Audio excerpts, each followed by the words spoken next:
હવે મારું કેવું એવું છે કે દાદા દીકરો તમારો ગોવારી મારી મારા દીકરાને અહીંથી દોડતો કરી દેજો, જેવો હતો એવો કરી દેજો. તકલીફ બહુ જ થઈ ગઈ, મને જોડે નાખીને દવાખાને લઈ જતા અને બધે જ્યાં જાઓ એટલે ડોક્ટર એમ જ કે ઓપરેશન આવશે. પણ આજ મારું મોઢું થોડુંક સમકે છે કે મને એમ થાય કાન દુખે એની હિસાબે મગજ દુખતો હશે કે મગજ દુખે એની હિસાબે કાન દુખતો હશે. અને અહીંયા આવીને તે હું રોતી આવી હતી, ગાડીમાં રોદા એટલા લાગતા હતા તોય હું એમ કીધું થોડાક હળવે હળવે લોન બેહી નથી એકથી વાહે એટલો તો મને વાહો સાહકાર નાખતો હતો. સુરતમાં બધા ડોક્ટર ફરી વળ્યા. ડોક્ટર ઈ કેતા આમાંથી હજી આગળ વધશે, આ સારું થવાની શક્યતા નથી. તકલીફ મને પાછળ ગાંઠ હતી ને ઓપરેશન કરાયું તો 1 મહિનો સારું હતું, પછી મહિના પછી ડાઉન થતું ગયું તો સાવ ખાટલે જ થઈ ગઈ. પછી પાણી પીવું હોય તો કોઈક પાતા મને. ત્યાર પછી અમે બહુ બધી માનતા કરી, દવાખાને બહુ બધા ગયા, મુંબઈ ગયા, અમદાવાદ ગયા, છતાંય ફરક મને નહોતો. એમ ડોક્ટરે ના પાડી દીધી હતી કે સેવા થાય એટલી કરો, એમને સારું નહીં થાય કે કોઈ શક્યતા નહોતી. ખાટુ સામે જયા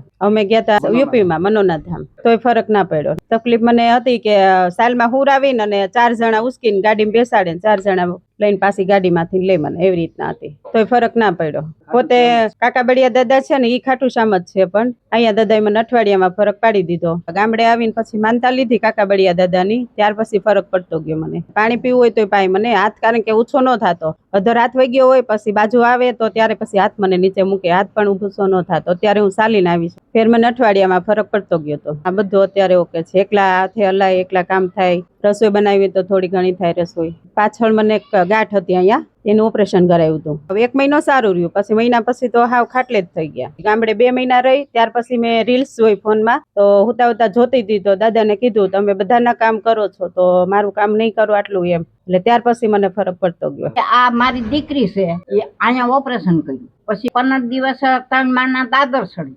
એમાંથી હાવ બંધ થતું ગયું. એમાં મહિનો રહ્યું, ફોભા દઈને હાલી એવું. મહિના પછી તો હાવ ખાટલા હોય. અમદાવાદ ગયા, સુરતમાં બધા ડોક્ટર ફરી વળ્યા. ડોક્ટર ઈ કેતા આમાંથી હજી આગળ વધશે, આ સારું થવાની શક્યતા નથી. કે અમારાથી જોવાતું જ નહીં, તકલીફ જે હતી ને.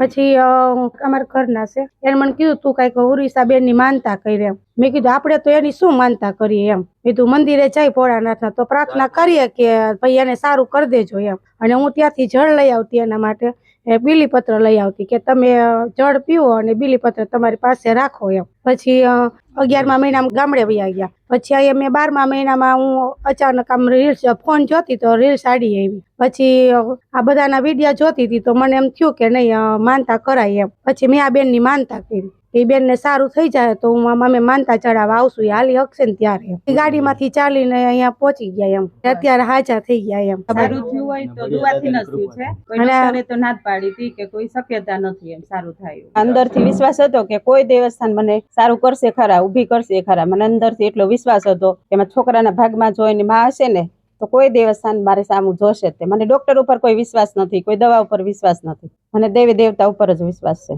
ઉર્વિશાબેન, સુરત થી આવું છું. જય કાકાબડિયા દાદા, જય કાળ ભૈરવ દાદા. મારા દીકરાને તકલીફ હતી, 8 વર્ષથી દુબઈ હતો અને 1.5 વર્ષથી આ વાની તકલીફ હતા. પણ જેટલા રિપોર્ટ અમે જયારે કરાવ્યા ને, રિપોર્ટ બધા નોર્મલ જ આવતા. ક્યારે એવું નથી કે આ દુઃખ પકડાણું એવું. ભાઈને 2 પગ દુખતા, ક્યારેક હાથ એમ થઈ જતો આવી રીતના આમ ટેડો, અને પગ તો સતત દુખ્યા જ કરતા. છેલ્લા લાસ્ટમાં તો અમે એને બધા બાવડા પકડીને હલાવતા. આટલી બધી તકલીફ થઈ ગઈ હતી. 6 દિવસ એને દુબઈ દાખલ રાખ્યો, પછી રજા લઈને આમતા રહ્યા. અને આમ તો અમે 2 વર્ષમાં નાના એની દવા ચાલુ હતી ને, એટલે નહીં ખાવ હોય તો અમે દુબઈની અંદર 3-3.5 લાખ રૂપિયા નહીં. ત્યાર પછી ત્યાંથી એની ટિકિટ કરાવી, અમદાવાદ આવ્યો, 2 દિવસ અમદાવાદ રાખ્યો. પછી અમદાવાદથી નો ફેર પડ્યો, પછી અમારા ગામડે આવ્યો તો ગામડાના બાટવાના દવાખાનું હતું અમારું જૂનું, અમે ત્યાં લઈ ગયા. ત્યાં એને 4 દિવસ અમે પ્રોસેસ કરી, ત્યાંય નો સારું થયું. પછી જુનાગઢ લઈ ગયા, જુનાગઢ થોડી ઘણી પ્રોસેસ કરી, ત્યાંય સારું ન થયું. 4-5 દિવસ પછી અમે બધા મૂંઝાઈ ગયા કે હવે શું કરવું તો શું કરવું. એક જ દીકરો છે. પછી એના સસરાને ઘરે ગયો,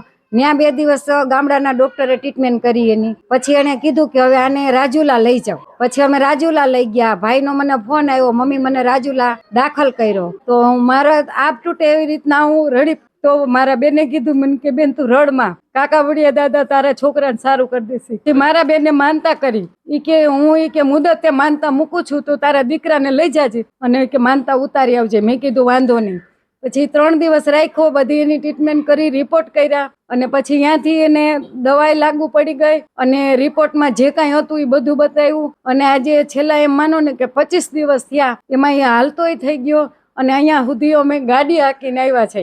હવે મારું કેવું એવું છે કે દાદા, દીકરો તમારો ગોવારી મારા દીકરાને અહીંથી દોડતો કરી દેજો, જેવો હતો એવો કરી દેજો. પણ દાદાની દયાથી ને હવે છેલ્લે અમે લાસ્ટમાં રાજુલા આવ્યા અને અમને ખબર પડી અને જ્યારે અમે દાદાની બેને ટેક લેવરાવી ત્યારથી ભાઈને સારું થઈ ગયું. નકર સૂતો જ રહેતો એમને, ટાઢ આવે, ઠંડી આવે, ખાય નહીં. તો મારો સિંહ જેવો દીકરો ને આમ ગલુડિયાની જેમ પડ્યો. અમે બધા માથે બેહી, ભાઈ તું ઉઠ, ભાઈ તું ઉઠ, ભાઈ ઉઠે નહીં. દાદાએ નવું જીવન આપ્યું, દાદાએ ઉભો કર્યો ને અહીં સુધી ગાડી લઈને આવ્યો. અમે 2-3 જગ્યાએ ચા પીધી પણ કોઈ જાતની એને ઓલી થઈ નથી. મને બીક લાગતી હતી, મેં કીધું ગાડી નહીં આંકી શકે. જય કાકા બળિયા દાદા, જય કાળભૈરવ દાદા. માયાબેન ગોસ્વામી, રાજકોટ થી, પ્રોપર અમારું માણાવદર તાલુકાનું મરમટ ગામ.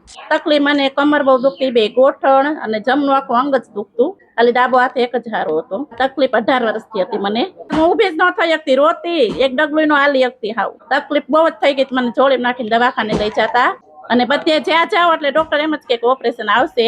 એકવાર તો હાથનું ઓપરેશન મેં કરાવેલું હતું, તો પાછું મને એ હાથનું ઓપરેશન કરે પછી હાવ ખોટો જ પડી ગયો, તો ઊંચોય ન થતો. આ વધારે તકલીફ થઈ. પછી મેં અહીંયા ફેસબુક માંથી જોયું કાકા બળિયા દાદાનું, તો હું હોસ્પિટલ ઘરે આવીને તરત મેં માનતા લઈ લીધી. તો મને 2 દિવસમાં સાવ સારું થઈ ગયું, બધું સારું થઈ ગયું હતું. મને બહુ ખાલી ચડી જતી, અત્યારે ખાલી નથી. હાવ દવા લીધી હતી, પછી માનતા રાખ્યા પછી મેં બધી દવા બંધ કરી દીધી. હાવ અત્યારે આવું કઈ નથી વાંધો. હા, બધો ફેર પડી ગયો. 2 દિવસમાં તો સાવ રેડી અને 3જે દિવસે હું હાલવાઈ મળી હતી. હાવ મેં કીધું આ ઓપરેશન કરાવવું જ પડશે. મેં તો એ વિચાર કરી લીધો તમારું ઓપરેશન કરાવી નાખવું. બધું હાવ સારું થઈ ગયું મને 2 દિવસમાં. દાણા, દોરો, ધાગા કાંઈ એવું કરતા નથી.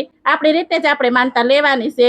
અમે ફેસબુક માંથી જોઈને જ માનતા લીધી હતી અને દાદાએ મને હાવ મટાડી દીધી 2 દિવસમાં. અમને કઈ ખબર, અમે આ ભાવનગર જિલ્લાની માહિતી જ નહોતી. હાવ પોતાની રીતે જ માનતા કરી છે. આ માનતા જેને લીધી હોય ને પોતાને આવી જવાનું. મારે 1 મહિનો મેં 20 દિવસનું જ કીધું, બદલે મારે લેટ થયું છે, મહિનો થઈ ગયો છે. પછી થોડી તકલીફ થઈ, પણ હું અત્યારે અહીંયા આવીને તો મને તકલીફ થાય છે નહીં. બધું પાછું રેડી થઈ ગયું. જય કાકા બળિયા દાદા, જય કાળભૈરવ દાદા. મનીષાબેન કાછડિયા, રાજકોટ. તકલીફમાં તો જો મને 10 વર્ષ પહેલા તો મને મારી પ્રોબ્લેમ હતી, એ તો મેં ઓપરેશન કરાવ્યું ને પછી મને ઈ પ્રોબ્લેમ મટી ગઈ. પણ પછી મને આ કાનની પ્રોબ્લેમ ચાલુ થઈ. 2-3 વર્ષ થાન મને આમ તો 4 વર્ષ થા કાન દુખતા હતા. મને 2 કાન દુખતા હતા. હું ભાવનગરની મારે દવા ચાલુ હતી કાનની. પછી દવા મેં ઘણી વાર મેં લેવા ગયા, દવા લઈને આવી, સારું થઈ જાય, દવા બંધ કરવી, પછી પાછું હતું એવું ને એવું થઈ જાય. પછી એમ કરતા કરતા ઘણા વર્ષ કાઢીને એમ 4 વર્ષ કાઢ્યા. પછી મારા બાની એક વાર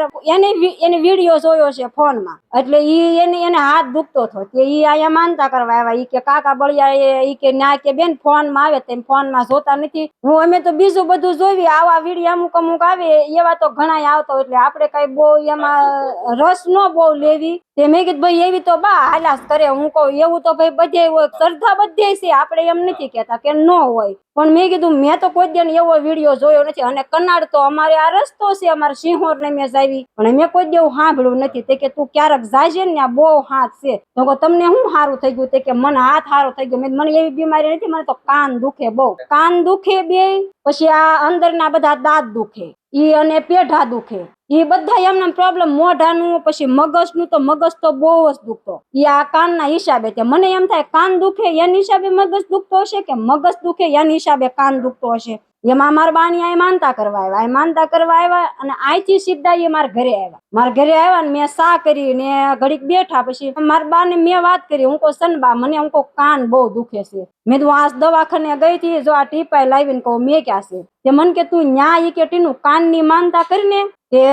મેં કીધું ભાઈ કાન ના થોડા હારા થઈ જાય? તે કે હા ભાઈ થઈ જાય, તને ભાગમાં છે થઈ જાય, માનતા કરવામાં હું વાંધો? તે મેં માનતા કરી. હું કહું ભાઈ જો તમને હાસું લાગતું હોય. મને તો એ વખતે એટલો બધો વિશ્વાસ નહોતો. એ વખતે મારા બા કહીને ગયા ને ત્યારે મને એટલો બધો વિશ્વાસ નહોતો. મેં કીધું ભાઈ કઈ કાન અને આખું મોઢું, અંદર જે દાંતની પ્રોબ્લેમ છે, મગજની પ્રોબ્લેમ છે, એટલે મેં એમ માનતા કરી. હું કહું છે ને જો ભાઈ આ 8 દીમાં સારું થઈ જાય, તમે કહો છો ને મારા બા ને, એટલે હું માનતા કરું. જો કાન હારા થઈ જાય, દાંત હારા થઈ જાય અને મગજ સારો થઈ જાય તો આજ ગુરુવાર છે ને, મારે શુક્રવારે કારખાને રજા રહે. હું મેં તો શુક્રવારે પગે લાગવા આવીશ, પણ 8 દિન ફેર પડી જાય ને તો એમ કરીને મારા બાની ગયા ને મેં માનતા કરીને હું બપોર પછી કારખાને વહી ગઈ. ટીપા લાવેલા હું કહું સાંજે હુવી ત્યારે નખાય ને ટીપા તો મને સાંજે એવું કઈ લાગ્યું નહીં, મને કાન દુખે છે એમ, કઈ કાન દુખે એવું લાગ્યું નહીં, કઈ માથું દુખે એવું લાગ્યું નહીં. પછી મેં તો કાંઈ નથી નાખવા. એ 8 દી થયા ને 3 દી માં જ મને હાવ ફેર પડી ગયો. હા હંધું હાવ કાનમાં, દાંતમાં, મગજમાં. પછી મને મગજ દુખવા નથી આવ્યો. નગર તો હું આ કેટલા દી આંકડા ને 5 એમના ટોપો જ રાખું, કારખાને જાઉં તોય તે ઈ બધું હાવ સારું થઈ ગયું. 5 જમણ થયા ને પછી મને આ વાહન દુખાવો ઉપડ્યો. વાહન દુખાવો ઉપડ્યો ને એટલે મેં કીધું ને હવે વાહન માનતા નથી કરવી. હું જયારે કાનની માનતા પૂરી કરવા જાશ ને ત્યારે વાહનની માનતા હું લઈને આવીશ. પછી હું વાહનની માનતા લેવા અને કાનની માનતા પૂરી કરવા અહીંયા આવી હતી હું. પણ વાહો એ વખતે મને એટલો દુખતો હતો ને પણ મેં વાહન માનતા નહોતી કરી. અને અહીંયા આવીને તે હું રોતી આવી હતી. ગાડીમાં રોદા એટલા લાગતા હતા ને તોય હું એમ કીધું થોડાક હળવે હળવે લો, બેહી નથી એકતી વાહે. એટલો તો મને વાહો સાહકાર નાખતો હતો. એ વખતે હું અહીં બેઠા બેઠા કેટલી રોય. અને મેં એ વખતે વાહન માનતા કરી હતી કે આ માનતા હું અહીં મેકીને જાઉં, પૂરી કરીને જાઉં. એક માનતા લઈને જાઉં છું, જો વાહો દુખતો સારો થઈ જાય ને તો હું 15 દી આવીશ. અને આજ 15 દી થયા. હું આજ 15 દીએ જો આ વાહનની માનતા પૂરી કરવા આવી ને તે દી હું રોતી હતી. અહીંયા બેઠા છે ને બધાને ખબર છે. પછી આનથી એમ જાતા થાય ને ત્યાં રસ્તામાં ફેર પડી. હજી વાહન ટૂબે મેં તોડી નથી, એમ પડી છે. પણ આજ મારું મોઢું થોડુંક સમકે છે. એટલા વર્ષમાં મેં લગભગ 4.5 લાખની કરાઈ નાખી. એટલા વર્ષમાં મેં 10 વર્ષ થયા છે ઈ બીમારીને. ઈ 10 વર્ષમાં મેં એટલી દવા કરાવી છે. એમ કે અસ્મિતાબેન હવે માંદા નથી પડતા? હું કહું નહીં. અને શરીરે મારું જો હવે સારું થઈ ગયું છે. પેલા આવું શરીર નહોતું ને પેલા તો લગભગ તો મને ઘણા એમ જ કહેતા કે આ અસ્મિતાબેન કઈ જાજુ જીવશે નહીં.